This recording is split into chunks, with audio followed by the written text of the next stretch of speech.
Habíamos hablado de, precisamente,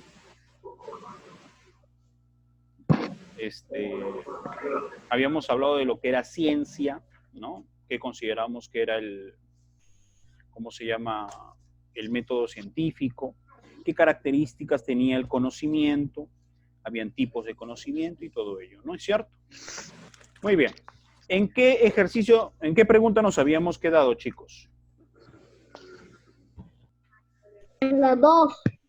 En la 2. Dice, mencione 2 ciencias naturales puras y 2 ciencias naturales aplicadas. Ciencias naturales aplicadas, a ver, ¿qué has colocado tú? Ingeniería mecánica y ingeniería civil. Profe, Muy bien, ingenierías mayormente son aplicadas. Mencione 2 ciencias naturales, 2 ciencias puras y 2 ciencias naturales. A ver, ciencias naturales aplicadas.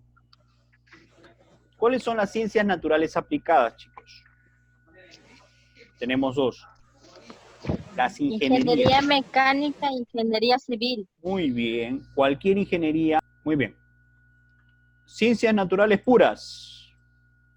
Hay un montón. Hay 4 básicamente, ¿no? ¿Cuáles son esas ciencias naturales puras, chicos?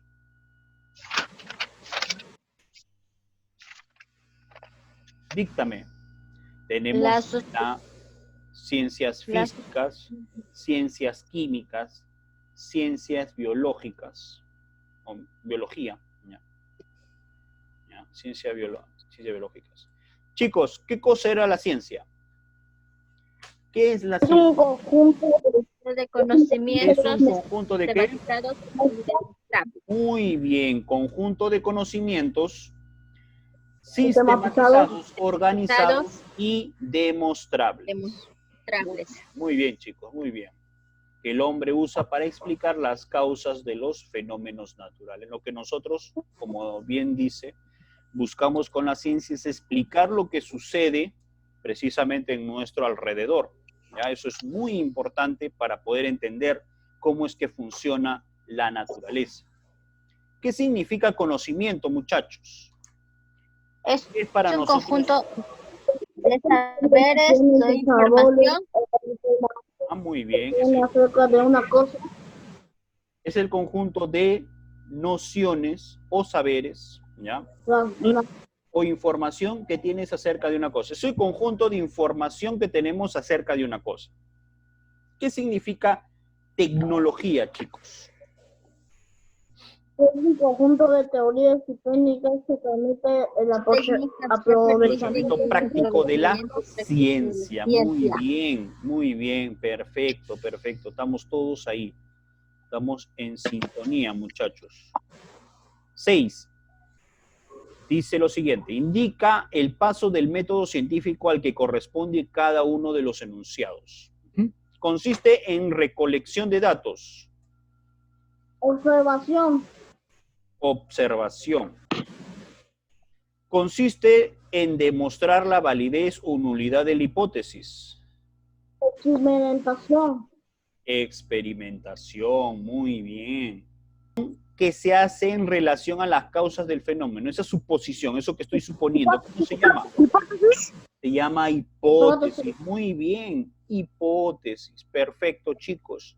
Establecimiento de leyes y teorías con la hipótesis comprobada. ¿Cómo se llama? El último paso. Generalización. ¿Ah?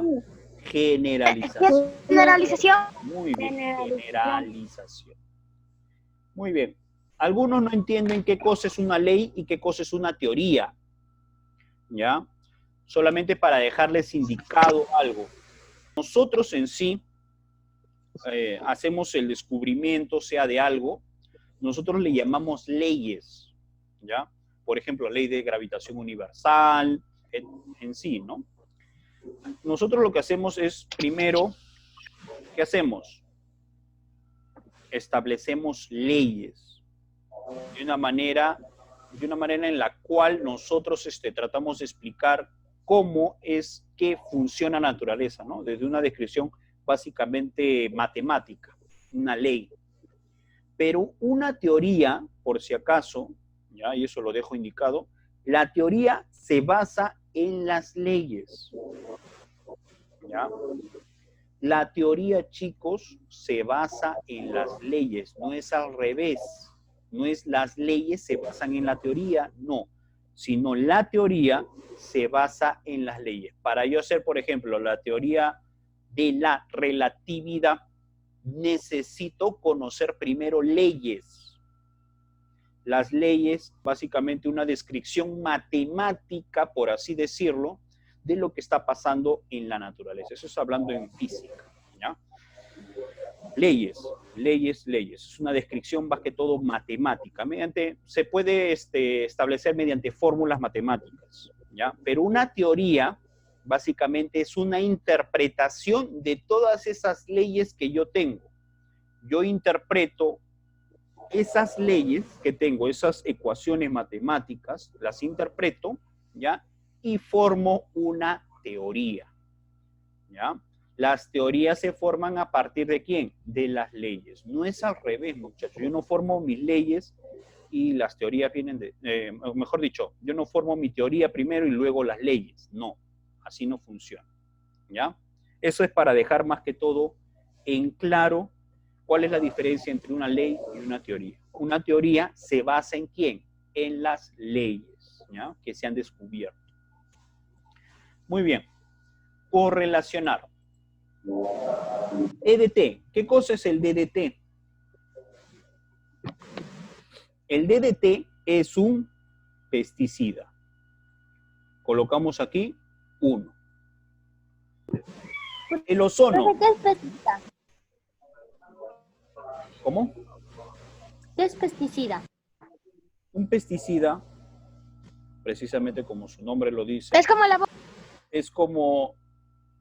No, por ejemplo, yo quiero matar bichos, ¿ya? Que se encuentran precisamente en las plantas, por ejemplo. Cuando quizás lo has notado, ¿no? O quizás alguno de ustedes tiene una experiencia al respecto. Algún familiar tiene un huerto o algo así. Sí. ¿Ya? Te vas a dar cuenta que hay veces en su huerto empiezan a aparecer gusanos. Empiezan a aparecer insectos o se empieza a honguear las plantas. Ajá. ¿Ya? Entonces, yo necesito ¿de qué? De algo que pueda combatir eso. ¿Por qué? Porque si yo estoy, por ejemplo, cultivando, vamos a decirlo así, estoy cultivando una planta, y esta planta tiene un insecto y empieza a comérselo, pues esa planta que yo ya estoy cultivando ya no me sirve. ¿Me entiendes? Quedaría en desecho.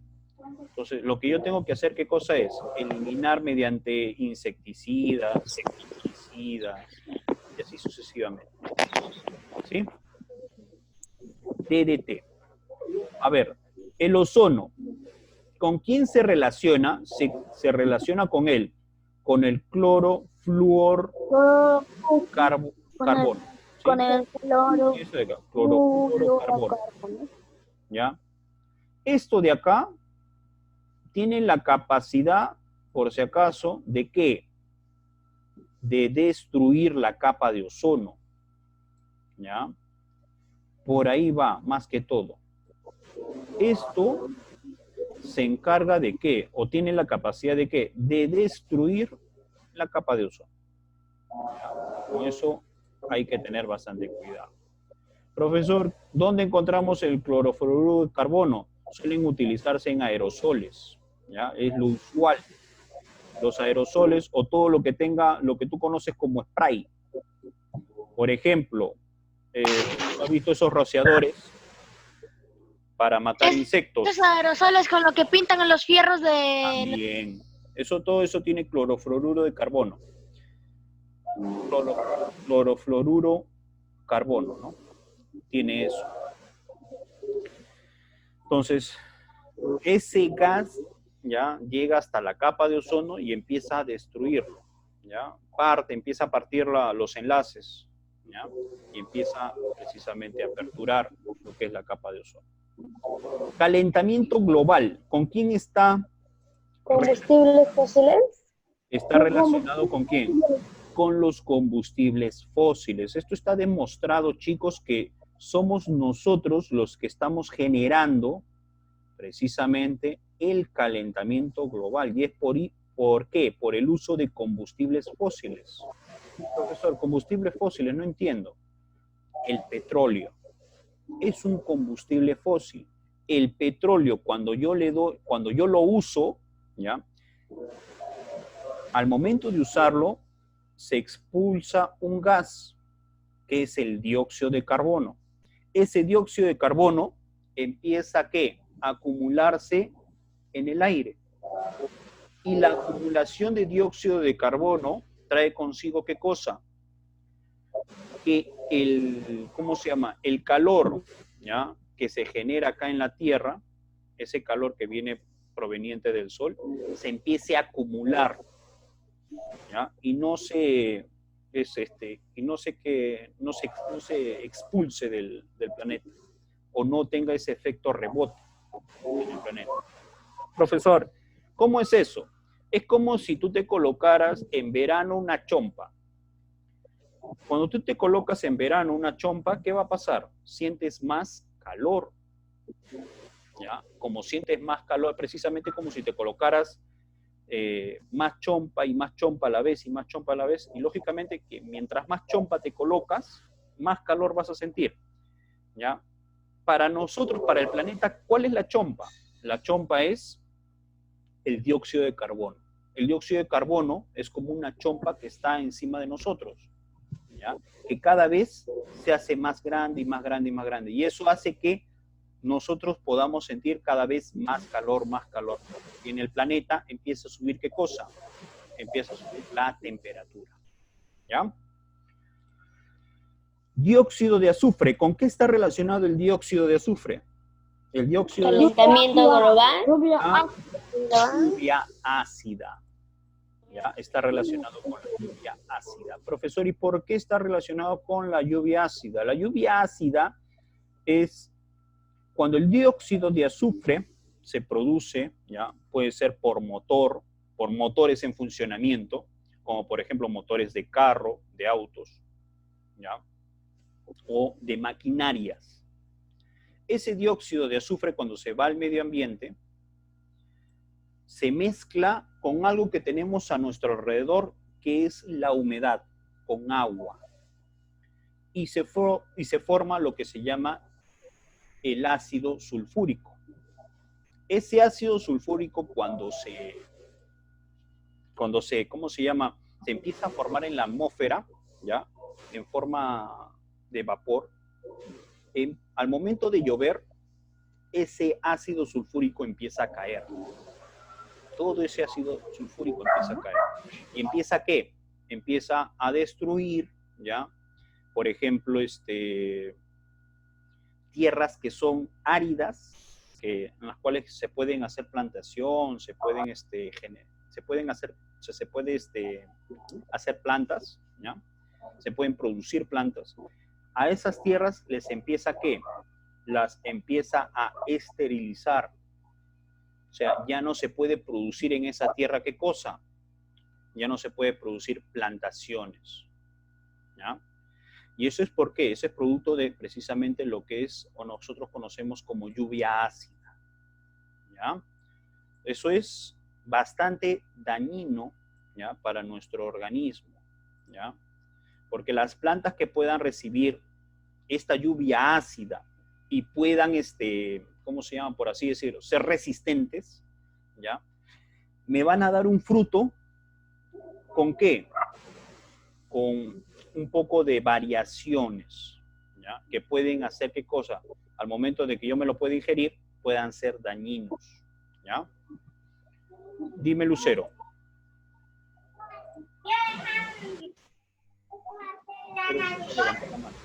Ya. Continuamos. Diagnosticar una enfermedad. Me quedan dos.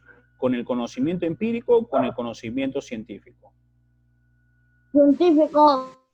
Científico tiene que ser, ¿no es cierto? Porque solamente lo puede diagnosticar una persona, ¿ya? Que tiene conocimiento de eso, ¿ya? Tienes conocimiento de una enfermedad. Por ejemplo, ¿cómo yo puedo saber que tiene una persona un tumor en la cabeza? No puede ser mirando.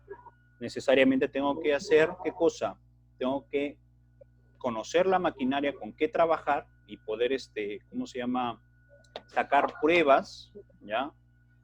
Y poder deducir qué problema tiene esa persona, ¿ya? ¿Qué tipo de enfermedad? Entonces, necesito necesariamente del conocimiento científico. Aprender a manejar un auto, eso es conocimiento, ¿qué cosa? Empírico. Empírico. Muy bien. Marca verdadero o falso según corresponde. ¿El conocimiento científico es infalible? ¿Tú qué dices? ¿El conocimiento científico? No, es falso. Falso. Profesor, el conocimiento científico no significa que el conocimiento científico sea perfecto. Es falible. ¿Ya? Es falible, o sea, puede cometer errores. ¿Ya? No significa que sea perfecto. ¿Ya? Por eso dice acá, ¿el conocimiento es infalible? No, falso. Es falible. ¿Ya? Por lo contrario. 2. La experimentación permite formular una hipótesis. Verdadero. Primero tú observas el fenómeno y a partir de esa observación, ¿tú qué haces? Falso. Elaboras una hipótesis. ¿Ya? Tú primero, ¿qué es lo que haces? Observas, ves el fenómeno y a partir de lo que tú observas, ¿qué haces? Elaboras una hipótesis. Y después de que elaboras esa hipótesis, recién viene la experimentación. O sea, la experimentación es después de la hipótesis. Entonces dice, ¿la experimentación permite formular una hipótesis? No. ¿Ya? Falso. ¿La observación permite sacar conclusiones de la hipótesis planteada? No, porque la observación es el primer paso. Tú no sacas conclusiones con el primer paso. Tú sacas conclusiones al final, luego de la experimentación. Luego que experimentas, llegas a una conclusión. Dices, ah, lo que he pensado es cierto, o lo que no, o lo que, ¿cómo se llama? O no es cierto, ¿no? Eso es falso. Dice, ¿la tecnología también ha estado presente en el arte de la guerra? Sí, eso sí es verdadero. ¿Ya? En el arte de la guerra podemos decir las bombas atómicas. ¿Ya? ¿La ciencia produce conocimiento y la tecnología los aprovecha? Verdadero. ¿Ya? La tecnología, para yo hacer tecnología, me tengo que basar necesariamente en la ciencia. No al revés, la ciencia en la tecnología no. La ciencia es base de todo. Luego hago tecnología. ¿La tecnología puede atentar contra la vida? Sí es posible. Depende cómo, es verdadero. Puede. La palabra puede no significa que siempre lo hace. Puede significa que no existen las personas indicadas para manejar esto en realidad puede ser ¿qué cosa? Puede ser, por así decirlo, dañino. ¿Ya? Muy bien. Continuamos. Marca la alternativa correcta, dice. Dice así, la quema de combustibles fósiles hace que se libere en el ambiente partículas de dióxido de carbono. ¿Ello contribuye a qué? Calentamiento global. Al calentamiento global. Claro, lógicamente, cuando hablamos de combustibles fósiles, estamos hablando del calentamiento global. Muy bien. Señale la ciencia que sea real, natural y pura. Real, natural.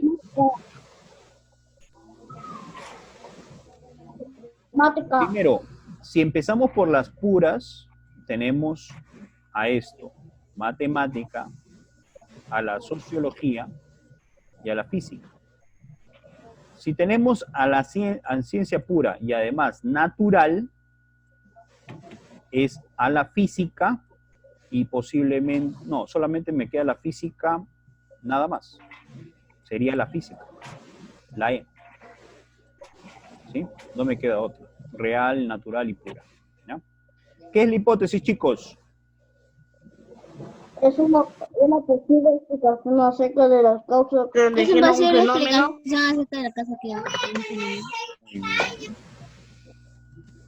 ¿Qué es la ciencia? ¿Qué es la ciencia? Un conjunto de conocimientos sistematizados que sirven para un fin. ¿Ya? En este caso, nuestro fin, ¿qué cosa es? Explicar cómo funciona la naturaleza. 5.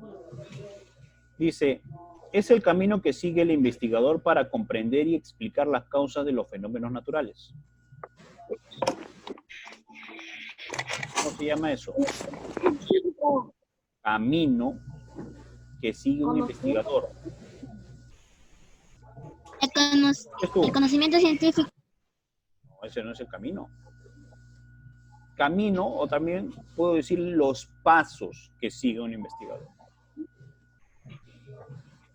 Se llama ¿Método científico? Método científico.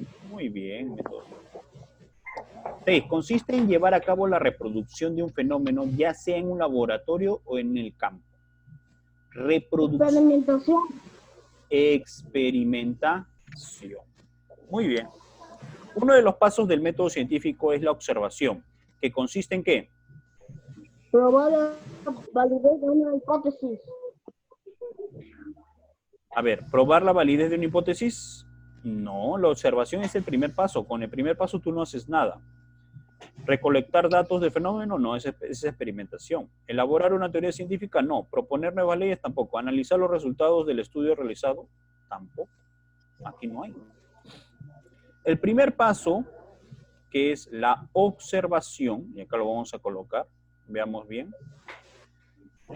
La observación dice, en este paso, el investigador entra en contacto con el fenómeno y hace un análisis minucioso del mismo. Para esto se vale de sus sentidos o de instrumentos como termómetro, microscopio, telescopio, cámaras fotográficas, etc. En este paso, el investigador registra todos los datos posibles en relación al fenómeno. ¿Ya? De esto estará en condiciones de plantearse un problema para luego buscar una solución. ¿Ya? Vamos a ver esto acá. Relacionar al fenómeno. ¿Ya? Acá, registra todos los datos posibles en relación al fenómeno. Ese puede ser la clave, ¿no? Vamos a ver. Me quedan 5 minutos, chicos. No puede ser. Vamos a entrar 5 minutos más, creo, ¿ya? ¿Para qué? Estamos acá. Profe, entonces, ¿cuál es la respuesta de la número 6? ¿Cuál es la respuesta para la número... Acá estamos, ¿no? La B. Recolectar datos del fenómeno a estudiar. Eso es lo que vamos a colocar nosotros. ¿Ya? Que es lo que es más coherente con qué. Con lo que está descrito. Ciencia pura dedicada al estudio de la Tierra.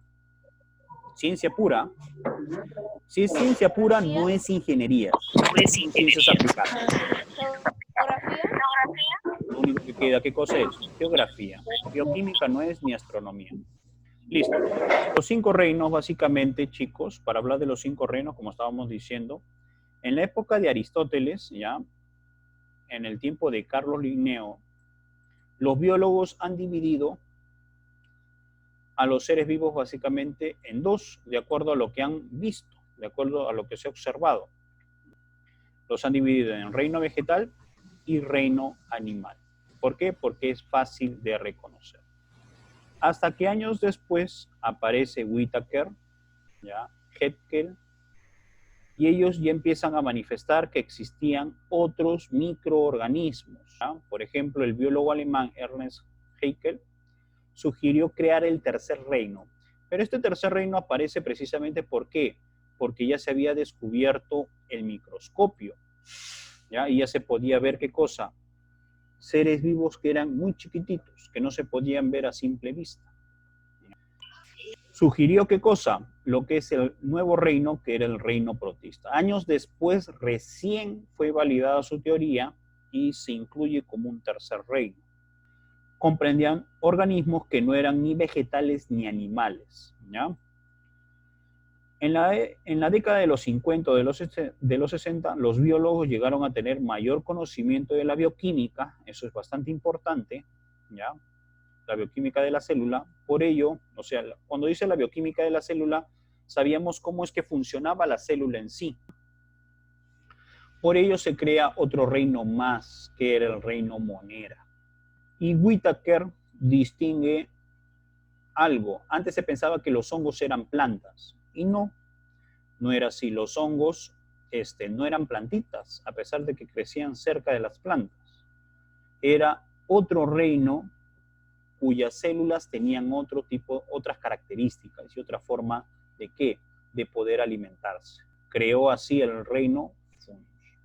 Características que tenemos entre estos 5 reinos: Monera, Protista, Fungi, Plantae y Animalia. Por si acaso es Plantae y Animalia, ¿por qué? ¿Por qué no es vegetal, profesor, y animal?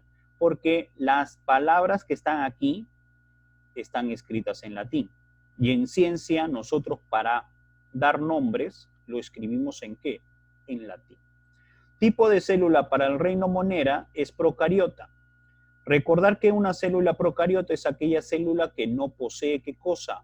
No posee núcleo celular, ¿ya?